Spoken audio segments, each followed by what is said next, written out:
விஷயங்களை மனதில் பதிய வைத்துக் கொள்ளுங்கள். முதலாவது, நடக்க இருக்கின்ற எல்லாம் இறைவனுடைய புறத்திலிருந்து தான் நடக்கிறது என்ற அடிப்படையை இறைவன் கூறுகிறான். ஒரு மனிதன் சோதிக்கப்பட்டால் அவன் சொல்லுவான், அவன் இறை நம்பிக்கை உள்ளவன், அவன் சொல்லுவான் பொறுமையோடு, இன்னா லில்லாஹி வ இன்னா இலைஹி ராஜிஊன், இன்னா லில்லாஹ், எல்லாம் அல்லாஹ்வின் புறத்திலிருந்து தான் வருகிறது, அவனை நோக்கி தான் நான் செல்ல இருக்கிறேன் என்று சொல்லுவான். இறைத்தூதர் சொன்னார்கள், இந்த வார்த்தையை சோதனையில் பொறுமையோடு சொல்பவனுக்கு அவன் இழந்ததை விட இறைவன் சிறந்ததை கொடுப்பான்.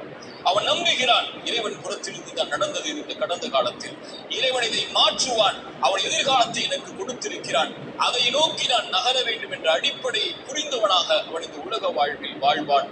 எது இழந்தாலும் என்று இறைத்தூதர் சொன்னார்கள், ஒரு மனிதனுடைய குழந்தையுடைய உயிரை கைப்பற்றுவான் இறைவன்.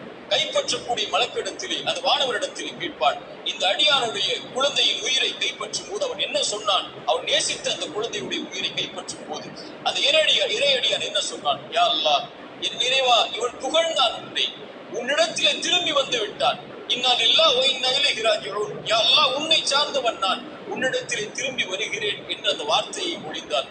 இறைவன் சொல்லுவான், அவனுக்கு சொர்க்கத்திலே ஒரு வீட்டை அமையுங்கள். இதுதான் இறை நம்பிக்கை கொண்டவனுடைய பண்பு. இறைவனுடைய நாட்டத்தில் நடக்கிறது, இனிமேல் நடப்பது சிறந்ததாக இருக்கும் என்று இறைவனை சார்ந்து வாழ ஆரம்பிப்பான்.